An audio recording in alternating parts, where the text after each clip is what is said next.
We had this seminar in Tanzania to bring up the young journalists to have awareness about conservation. We felt that journalism is so important to report on issues and to get important messages across to people in the population. And one of the important things we like to get a message to the people is about conservation. We also wanted to inspire them so that they know the issues that the country is facing so far when we talk of conservation. We also wanted to build a platform of journalists who have passion with the environment. You have wonderful wildlife reserves and national parks here in Tanzania. And it's so important to keep reminding people that they are important. It's a rich heritage that everyone should be proud of.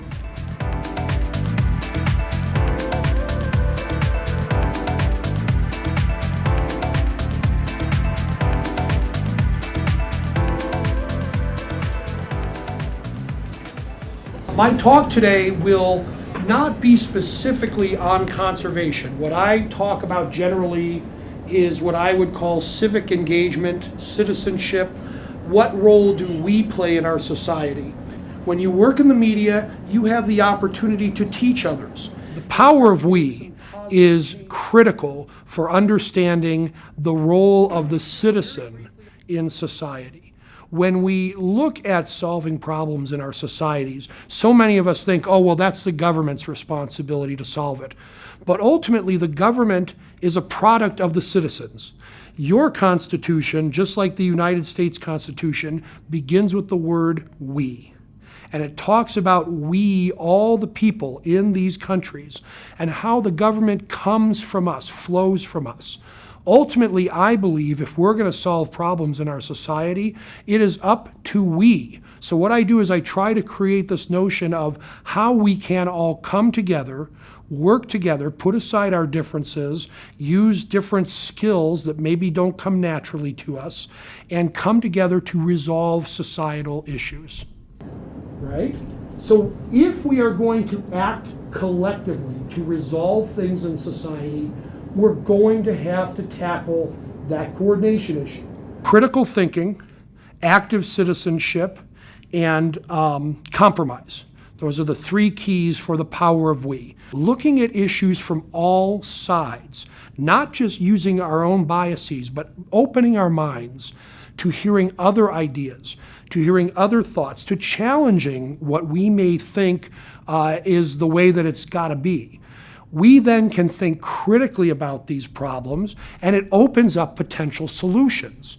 By me engaging with you and listening to what you have to say on a problem, not only do I have the potential to compromise, not only do I have the potential for both of us to become active citizens, but we can both critically think, and by doing that, we can find solutions to these problems.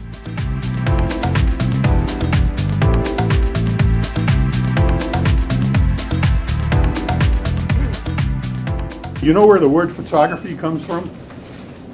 It's actually two Greek words. Photos, meaning light, and graphos, meaning to write. And it means literally writing with light. And I love this picture because you can see the glow of the fur as it's pouncing on its prey. Photographs and video and the written word, articles, spread the message to people in magazines or online or via television. Video is all... Today I told them about some of the things that they should consider when they're using video for their conservation journalism. With video, it's much easier to tell an entire story. One of the suggestions I made was, first of all, you have to have a script. You have to know what you're going to be shooting. Then it's much easier to go out and get the pictures that you're going to need for the script. You write for two reasons. One, you write to learn things because you have to do research on what you're writing. and the other is to communicate to other people. The most important part is talking to the general population, to people younger than you, older than you, have different backgrounds, different parts of the world. We have an obligation to preserve for our grandchildren and their grandchildren. And that's what I try to do in my writing, and that's certainly what I try to do as a publisher, is find people who can communicate that message. My position was to talk about technology. And when I think of technology and conservation, I think of it in two ways. I believe that information technology, basically the internet and the other technical tools that we have to use, can really inform and present and teach. The other thing that I think of with technology and conservancy is the basic position that we run through our technology so fast and discard it that we basically poison the very planet we're trying to conserve. And so to recycle or reuse technology and that its equipment, specifically computers, means that we can give more time to that piece of equipment to be useful before it lands in a landfill. The components that our technology is made up with are poisonous. And not only will it poison human beings, but it'll poison the earth and everything that grows from that earth, or even stop things from growing. So it's a twofold process. It's a tool to be used, but if we abuse it, we end up abusing ourselves. Kansas in the United States. Grandmother and grandfather is a dream that I had in the year 2013. I realized that in conservation, the grandmothers and grandfathers are not being asked, what do they care about? So I'm thinking we have a treasure of wealth, of knowledge and experience and wisdom with grandmothers and grandfathers. So I want us to get those stories while they are here. They are quietly in the background waiting to be asked. Sasa Nsimba nunyele kwendi ileta pem. Mpukwa kwendi ileta pem. I believe it is important to use the telling of the stories by grandmothers and grandfathers for conservation issues because they have not been used in the immediate past. We have forgotten to ask them. We are looking around us at problems in the world today, and we're not thinking about experiences of the past that might help us. So grandmothers and grandfathers' stories might help us in conservation.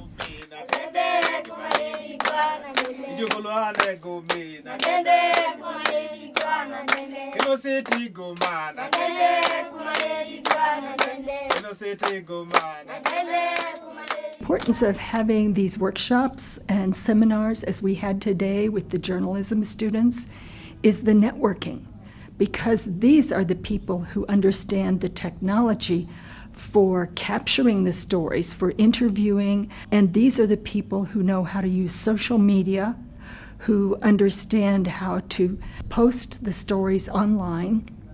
And long ago, we didn't even have much radio, but now we have radio and television to share the stories with the young people. This workshop has been very important for us. For instance, we have covered the importance of conservation and the role that we can play as journalists in conservation, which is really very important. We were maybe 20 or 21 in this group, 30, together with their facilitators. And these are people that have experience in conserving the environment, and they are pushing other people to conserve the environment. So as Tanzanians, we've received this knowledge. It has been so constructive in the sense that I'm going to use it as far as I'm instructing one course which deals with environmental issues. So it is going to be useful for me, even if the curriculum does not tell me to teach about conservation issues. So I'm going to impart some knowledge that I obtained in this training today. A workshop like this, a workshop that reminds us to conserve our planet, a workshop that reminds us to take care of our home, is an important workshop to someone like me especially. I also think that we live in a world that's moving more and more towards sound bites and data and less into information and personal meaning. And we're running faster and faster and not getting anywhere. And it's not a coincidence that Moses and John the Baptist and Jesus and Muhammad all went into the wilderness before they started their religious meaning. These are very old people, like grandfathers, 90 years old. That's a grandfather reminding me at 33 years old that I'm supposed to take care of my planet. And many young people like me don't remember that. We just wake up in the morning, we go to work, we buy cars, we pollute the air, we make noise, we dig, we get gold. We don't remember that one day this home will go. And that means we won't have another home to survive.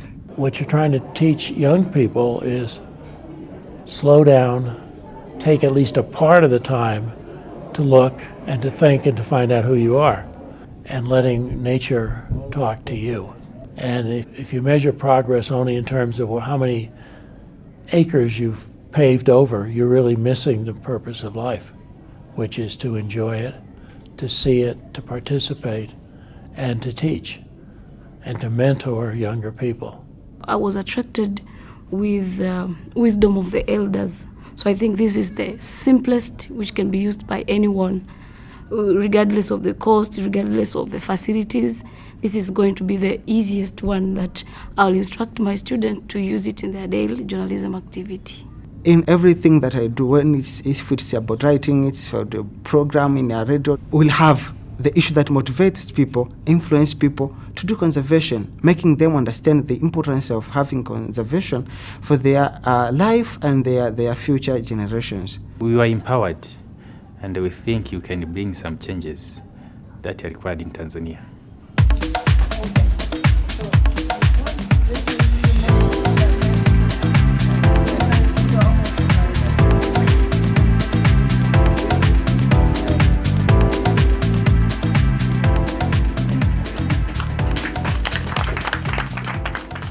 The next step after this first seminar is we're going to have more. And we're going to invite more people. The reason we didn't have more than 20 people on this one was because we wanted to make sure we had just the right number of people so we would have some good interaction. For a young person looking at journalism, to me, I think they need the equipment to compete because they need to make a living at the same time that they want to write their articles to teach other people. And the best part about it is it's not just the written word that can be done, but anything technical, as in video, audio, and the written word all at the same time, which makes it totally more accessible to the population. That's the audience that the journalist wants to work with and inform.